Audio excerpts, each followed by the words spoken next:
11 था वो देवी शक्ति पीठ का है। इनका बुझात नहीं है तनी कियो ना। तीसरा दिन के नवरात्र तनी 2 मिनट बैठा था ऐसा ही कह देता। तीसरा दिन के नवरात्रा के प्रभाव में भाई के प्रतिशोध लेने के रावण खुद चला गया था युद्ध क्षेत्र में। रावण जब लखन लाल को मूर्छा लगा दिया मार करके उस सोचा कि उठा के लंका में ले जाएंगे, हनुमान जी के मार से लौट गया।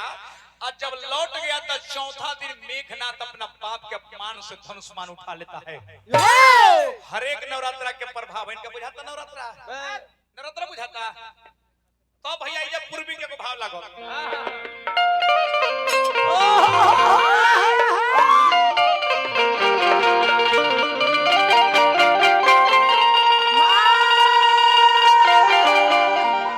तेहू खड़ा हो जो देखिए अलग एगो पूर्वी का भाव मिले। चौथा दिन नवरात्रा के प्रभाव से मेघनाथ धनुष्मान उठा लेते करे जो मेरा दशानन पिताजी के चलने से पृथ्वी डगमगा जाती है वैसे दशानन को एक बंदर ने घुसा के मार से रण क्षेत्र से लौटा दिया। पुत्र मैं कौन काम के अपना बाप के बदला नहीं ले सकूंगा, मैं पुत्र कहलाने लायक नहीं हूं। धनुष्मान लेता है। चौथा दिन के नवरात्रा हो गया था। धनुष्मान अपमान से बेटा बाप धइले धनुष्मान अपमान से बेटा बाप के छोड़ले रण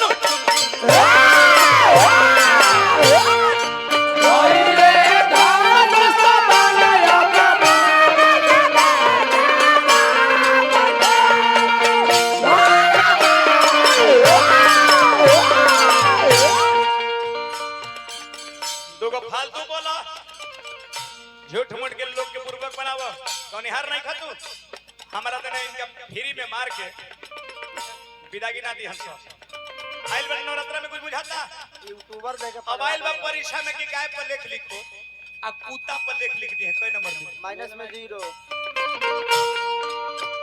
होइले धनुष्मान अपमान से बेटा बाप के छोड़ले रण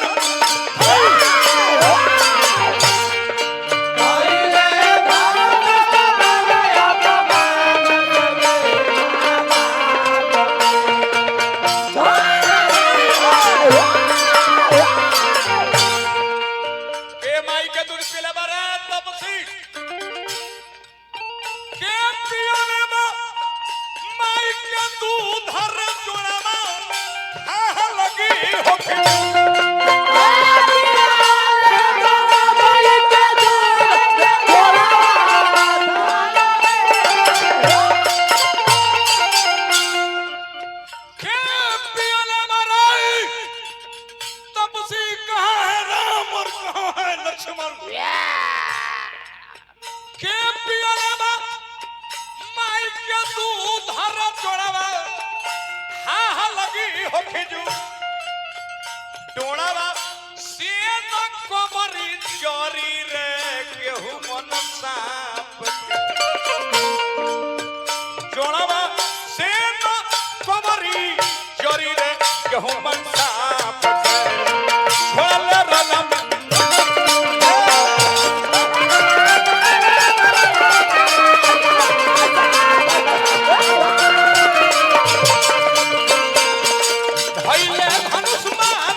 माई के वेदी पर ब्रह्मा जी मिट्टी का प्रतिमा बनाते हैं और वेदी पर रख दिए। 7वां दिन प्राण प्रतिष्ठा किए तो माई का अखियां मिलमिलाए लगल, ताके लगल। माई के पट खुल गई से 7वीं के दिन पट खोला जाता है और 8वीं के दिन माई निकल करके भगवान राम के सुना भगवान राम के धनुष में प्रवेश कर गई। 9वीं के दिन माई खुद मिट्टी के प्रतिमा में सब प्रकट हो गई और एक धनुष एक बाण निकाल के देता है ब्रह्मा जी को। अब कहती है मां कि ब्रह्मा जी ले जाके रण क्षेत्र में राम को दे दीजिए, यही बाण से दशानन रावण मारा जाएगा। ब्रह्मा जी लेकिन 9वीं के बाण जो दिया गया था माई द्वारा चलते हैं तबले विजयदशमी हो जाता है और रावण और राम से भयंकर युद्ध छिड़ा हुआ है।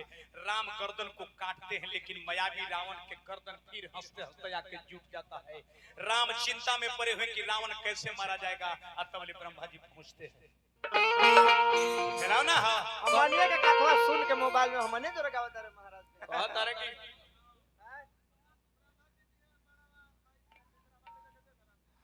ते चुप रहबो के ना सुना फरमान रख ले बानी कहानी याद नहीं के दादा तारा के देखा दत नि रावण ना रोले होइनु तो हम मौ हां आ रावण जगह रोले होइनु तो तू कौन तरफ के मौ। हां प्रमाण के हमरा भी प्रमाण सुदर्शन यादव के तोर फेकल खोज ना काम कर ले ना बेइज्जती हो जाइबा। देखा प्रमाण बेइज्जती हो जाइबो। तू कैमरा देख के पगला मत जो बोले लगे तारा बेइज्जती हो जाइबा। ना इनका देखा दे अपन पढ़ लिया प्रमाण के साथ गई हम तारा के लाजावे नहीं खींचे हाथ। आई हां अब देखी राम रावण में भिड़न थोड़ा तने बिरहा के भाव रखाओ तो बाबू।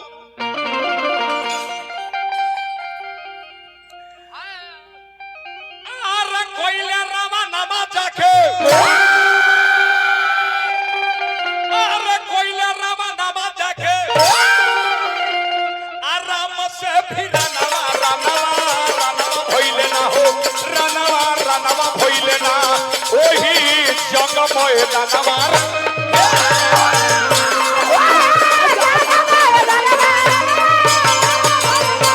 ओही जग मोयला नवा रे रानवा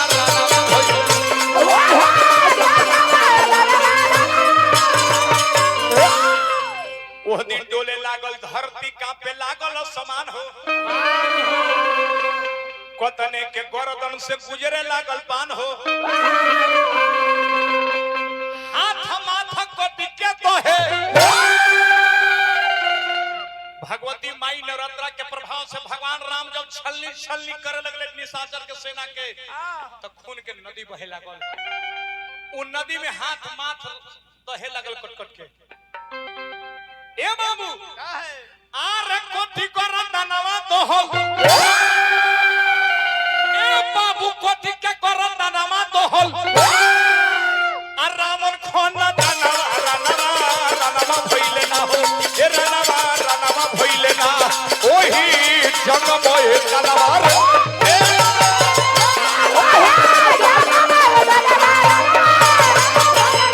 ओही जग मोय तलवार रानवा भइले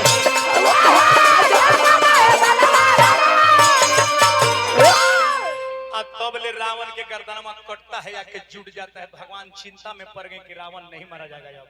अब वही बनवा ले जाके जो माई दी थी दुर्गा माई ले जाके नमी में जब प्रकट होके माटी के मूर्ति में से निकल के दी थी जाके भगवान राम को देते हैं। ब्रह्मा जी के यही बाण से दशानन मारा जाएगा। अब वही बाण भगवान विजयदशमी के दिन अपना चढ़ा ले धनुष पर चढ़ा के जब मरल तब भइल का ए सब तमरल हरि जी बनवा खिसी में साधी के निशानवा मोरला साधी के निशानवा हो ए राम कोई ले रावणवा भोहराई होला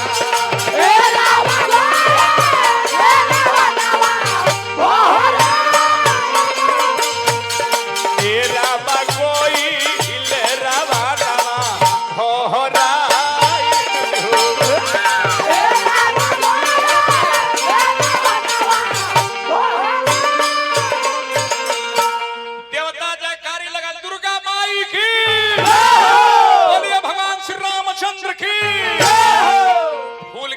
सिफारिश विजयदशमी के दिन देवताओं ने करने लगे। नवरात्रा जानते हैं आप? चार को फालतू बोलने वाला मेरे सामने सो सीधा हट जाओ, नहीं तो श्राप दे दूंगा कि हिजड़ा बन जाएगा तू।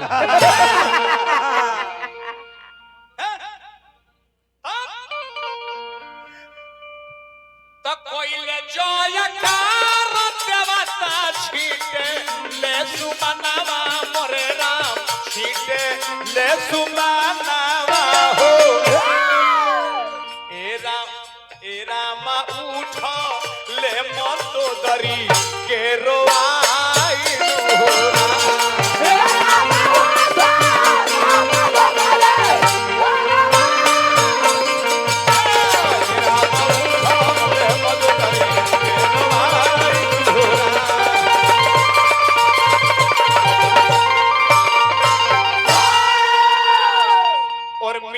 प्रतिमा को माई के विजयदशमी के दिन क्यों विसर्जन किया जाता है, इनका से ना बताइए ना।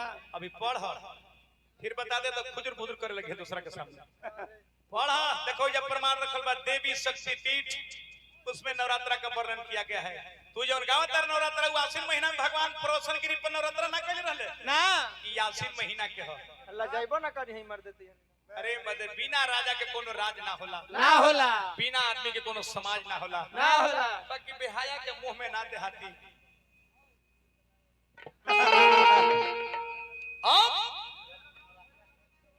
हाँ सुन के याद कर सुदर्शन यादव के गीत तब हेतु बहुत चढ़ल बा, ठीक ना। सुन के 3 को भाग में नवरात्रा चढ़ाया गया है। जरा सुन लीजिएगा नवरात्रा क्या है। तब मदोदरी रोवे लगली और रो के रण क्षेत्र में आके रावण के शरीर गिरा हुआ है, औजा रो के कहे लगली कहल नाही हमरा के कोई लो। ए बलबुआ हम कहल रही कि सीता के पहुंचा दो, हमनी के खेती बाकी बात ना मान तू। अरे कहल नाही हमरा के कोई लो, हर के सीता लइला हर लंकवा बनइला असमसान हो बलमुआ बेलगा भई।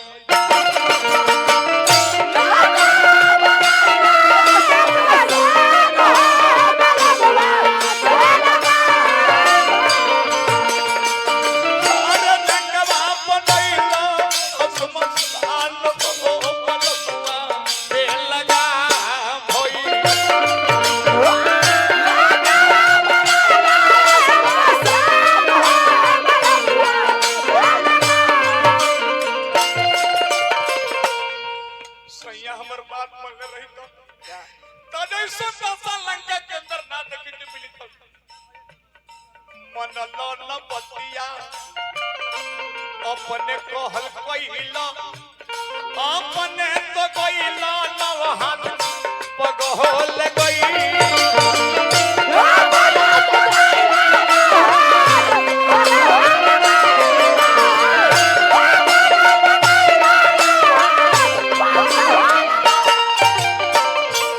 अरे सोना के नगरी लंका, सोने के नगरिया माटी कइलो अपने तो कइलो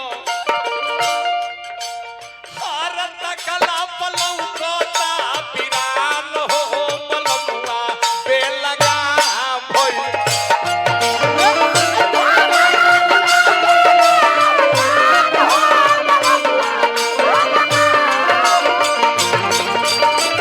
अपन से उजरना खानदान हो बलमुआ बेलगा भई।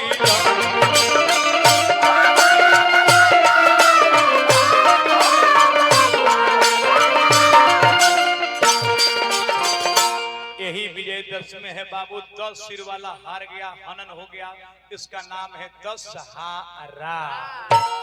वो दिन धारा पर जहिया धारा बह गईले आर धारा बह गईले रे भैया, धारा बह गईले रे, धारा पर जहिया धारा बह गईले तो खौलल खून। कौन से उठाओ के जाके लोग के बात हमर सुनाए। एक हौलल खून समर में माई ललकारा हो धरा पर जहिया धारा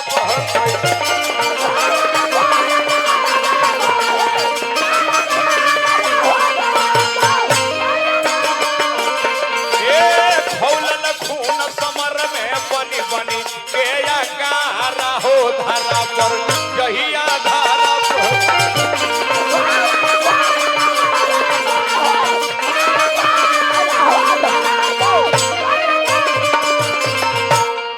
नवरात्र के पूजा हरिजी ब्रह्मा से करवैले आर राम से रावण मारल गइले यही दशहरा कहैले रे धरा पर जहिया धारा बह गइले तका के कहे सुदर्शन मैया तोर दुलारा हो धरा पर जहिया धारा बह